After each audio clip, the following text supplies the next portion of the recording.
Hello, it's CJ Miller. I'm in Shreveport, Louisiana. Across the Red River is beautiful Bossier City, Louisiana, and I am about to cook this beautiful meatloaf. Uh, so, uh, right away, I want to let you know that I made it in layers, and the reason why is so I could take the top layer and kind of keep it, have it be like a reservoir to catch some of the drain off, because meat will as it cooks, ground beef will drain off its oils, and I want it to collect in the pan instead of like all over the underlining pan that I'm going to set it on. Also, this allows me to take the top layer and encase within the two layers a 16-ounce block of Pepperjack cheese for extra flavor. The meatloaf itself is comprised of about 3.5 pounds of 80 percent ground beef. That's 80% ground beef to 20% fat is the ratio. That's approximate, by the way. Sometimes, most times actually, the ratio to meat is less, regardless of the labeling. I'm convinced of that, you know. But anyway, celery, onion, and bell pepper, and then there's probably uh, about a fourth percent combination of uh, slices of bread that I've torn into chunks like this, and some Italian breadcrumb.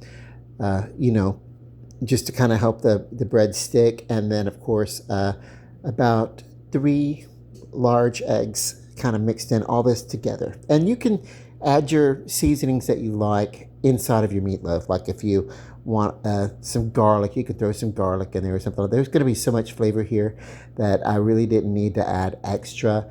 There's the chopped up celery, onion, and bell pepper. And then the seasoning from some of the breadcrumbs and everything. This is going to be a well uh, flavored meatloaf. And then, of course, I'm going to top it with the red sauce.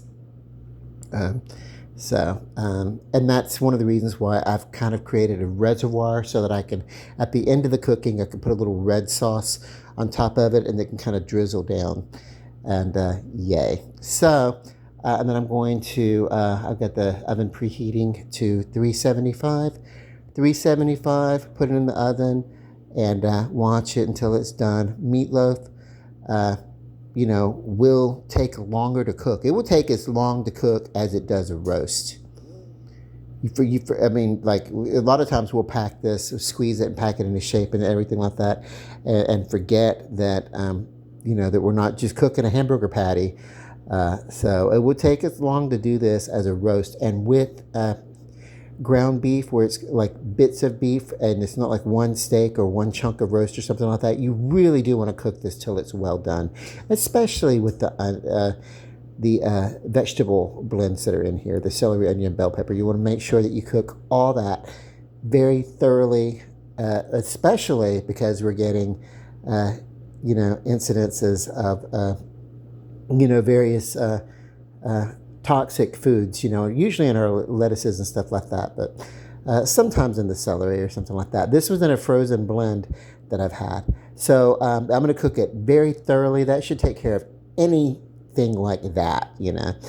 But, and then, of course, I'll serve it. When I say serve it, I'll be serving it to myself, maybe with a little bit of meatloaf on the side or something like that. But one of the things I like to do with the large meatloaf is I like to make sure that there is a reservoir around the tin that I'm cooking it in, the baking loaf pan, so that it actually can, you know, have room for drippage into the pan so it won't spill over.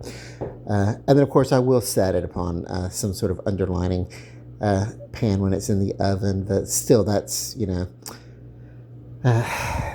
yeah, I want to keep all those flavors inside of this loaf pan. And this is a ceramic coated loaf pan, but I still put a little bit of oil on the bottom and rimmed it, the edges with a little bit of vegetable oil because, I just want to reduce. And they say these are non-stick, but you know how life is sticky, and so is food.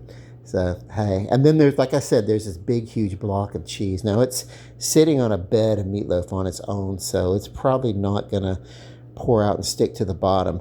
But it will find its way to bubble through these different crevices and holes throughout the meat. That's just life.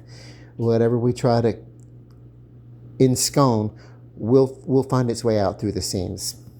It's a metaphor for life, food. Why not? Food is life. Okay, so, well, it's life for us. It's, so weird. So weird, this life cycle thing. We're all so symbiotic on this planet. That should help us remember to be kinder to each other and help take care of each other in our various times of needs. But let's get this into the oven. And I'm going to pause the video and I'll come back after it's done. We'll see what's up.